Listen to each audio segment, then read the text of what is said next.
मेरे पति और जीजा दोनों एक ही ऑफिस में काम करते थे, लेकिन अचानक कुछ दिनों से मेरे पति रात में रोज देर से घर आने लगे और मेरे जीजा हमेशा समय पर आते थे। मुझे थोड़ा अजीब लगता था। एक दिन मेरे जीजा ने मेरे पति के बारे में कुछ ऐसी बातें बताई कि मेरे होश ही उड़ गए। फिर एक दिन मैं चुपचाप अपने पति के ऑफिस चली गई और वहां जाकर मैंने देखा सभी कर्मचारी के जाने के बाद मेरा पति एक लड़की के साथ। सीमा एक गांव में रहने वाली एक साधारण लड़की थी। सीमा देखने में बहुत सुंदर थी। वो गांव के स्कूल में बस 10वीं कक्षा तक ही पढ़ी थी। आगे की पढ़ाई शहर में होने के कारण उसे पढ़ाई छोड़नी पड़ी और घर में रहकर माँ के साथ घर गृहस्थी के सभी काम उससे अच्छे से सीख लिए थे। उन्हीं के गांव के कार्यक्रम में सुरेश ने सीमा को देखा था। वो उसकी सादगी देखकर उसे अपना दिल दे बैठा था। सुरेश का शहर अपना छोटा सा बिजनेस था। उसने अपने मन की बात अपने माता पिता को बताई। माता पिता सीमा के घर रिश्ता लेकर गए तो उन्हें भी सीमा देखने में बहुत ही पसंद आ गई। सीमा के पापा भी इस रिश्ते से बहुत खुश थे, लेकिन उसकी माँ थोड़ा घबरा रही थी कि सीमा बहुत सीधी है, शहर के माहौल में कैसे रहेगी। तब सीमा के पापा ने उसकी माँ को समझाया कि तुम बिना वजह ही परेशान हो रही हो। हमारी बेटी बहुत समझदार है और सुरेश उसका परिवार भी बहुत अच्छा है, और फिर भी तुम्हारे मन की तसल्ली के लिए चौधरी साहब की बेटी की शादी भी उसी शहर में हुई है और उनका दामाद सुरेश के ऑफिस में ही नौकरी करता है। यह सुनकर सीमा की माँ को थोड़ी तसल्ली हुई। फिर वो सीमा से बोली, बेटी तुझे कभी कोई भी दिक्कत परेशानी हो तो सगुन तेरी बहन जैसी है, उसके साथ मिलजुल कर रहना। फिर जल्दी ही सीमा की शादी सुरेश से हो गई और वो शहर अपने ससुराल आ गई। सीमा के लिए वहाँ का माहौल और तरीके सब कुछ नया था, लेकिन वो घर गृहस्थी के काम में बहुत होशियार थी, इसलिए उसने कुछ ही समय में घर का सब काम संभाल लिया। सीमा और सुरेश बहुत प्यार से रहते थे। छुट्टी वाले दिन सुरेश सीमा को शहर घुमाने ले जाता। उनका जीवन बहुत सुख से बीत रहा था। सगुन का घर सीमा के घर के बस कुछ ही दूर था।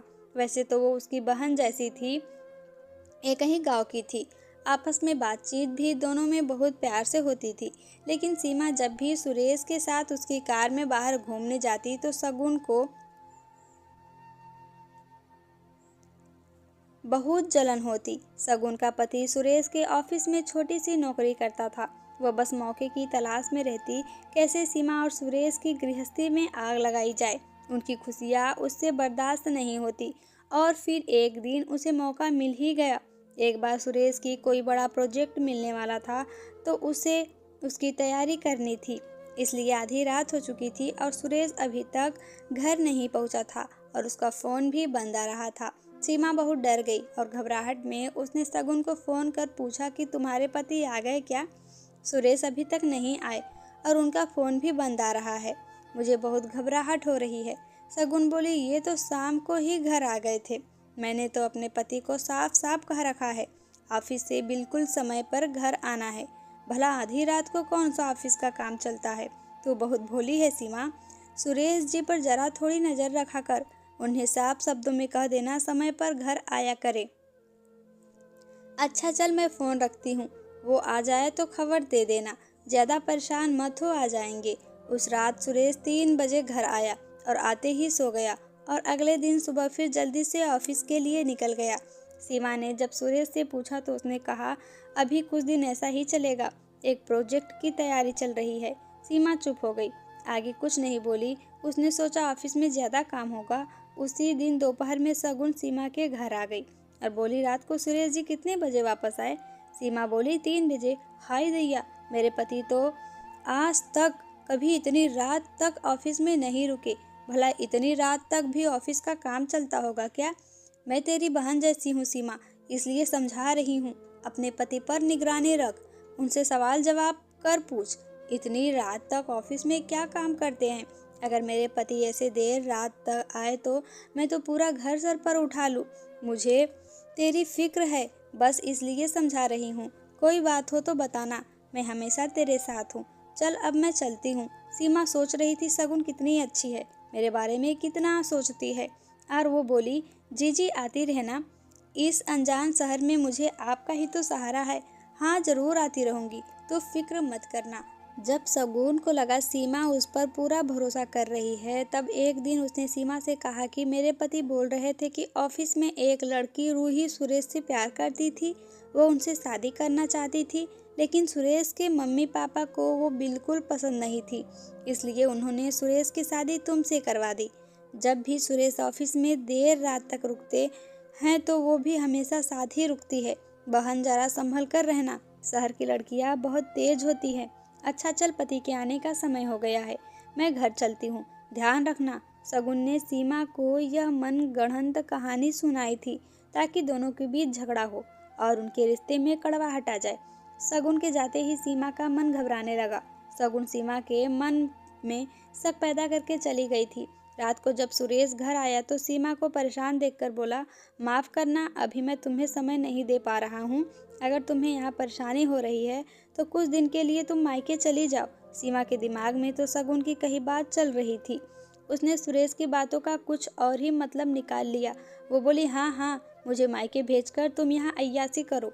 वैसे कौन है ये रूही? सुरेश समझदार शांत स्वभाव का था। वो बोला, रूही के बारे में तुम्हें किसने क्या बताया? मैं जानना नहीं चाहता, लेकिन तुम पूछ रही हो तो इसलिए बताता हूँ। रूही का इस दुनिया में कोई नहीं है, वो हमारे एक नौकर की इकलौती संतान है। जब रूही स्कूल में पढ़ाई कर रही थी तभी उसके माता पिता की एक दुर्घटना में मौत हो गई। उसके पापा हमारे यहाँ नौकरी करते थे, इसलिए मेरे पापा ने रूही की जिम्मेदारी ले ली। जब मैंने अपना बिजनेस शुरू किया तब पापा बोले कि रूही तुम्हें अपना बड़ा भाई मानती है, तू इसे अपने ऑफिस में ही काम पर रख ले, नज़रों के सामने रहेगी और अपने पैरों पर भी खड़ी हो जाएगी। फिर कोई अच्छा लड़का देखकर रूही की शादी करा देंगे। अभी भी कोई सवाल मन में हो तो पूछ लो। सीमा की नज़रें शर्म से झुक गई। वो अब सुरेश के सामने कुछ बोले भी नहीं पा रही थी। उसकी आंखों से आंसू बहने लगे। उसने सुरेश से माफ़ी मांगी। सुरेश बोला, सीमा, तुम्हें मुझ पर, हमारे रिश्ते पर भरोसा नहीं? आज तुमने मेरा दिल दुखाया है। शादी का रिश्ता उम्र भर का बंधन है जो विश्वास पर टिकता है। उम्मीद करता हूँ कि आगे से तुम इस पर भरोसे को बना के रखोगी। सुरेश के चेहरे पर उदासी छा गई। वो थका हुआ आया था, इसलिए तुरंत सो गया, लेकिन सीमा की आंखों से नींद गायब हो गई थी। अगले दिन सुबह जल्दी सुरेश ऑफिस चला गया। फिर शगुन सीमा से मिलने उसके घर बहुत चहकती हुई आई। उसने सोचा कि आज तो सीमा सुरेश का झगड़ा जरूर हुआ होगा। शगुन कुछ बोलने ही वाली थी कि सीमा ने कहा, आओ बहन, मैं आपका ही इंतजार कर रही थी। मेरा घर बर्बाद करते आपको शर्म नहीं आई? मैं तो आपकी बहन जैसी थी। अरे तुम्हारा कारण मैं अपने पति से नज़र नहीं मिला पा रही हूँ। अब चली जाओ यहाँ से और कभी मेरे घर मत आना।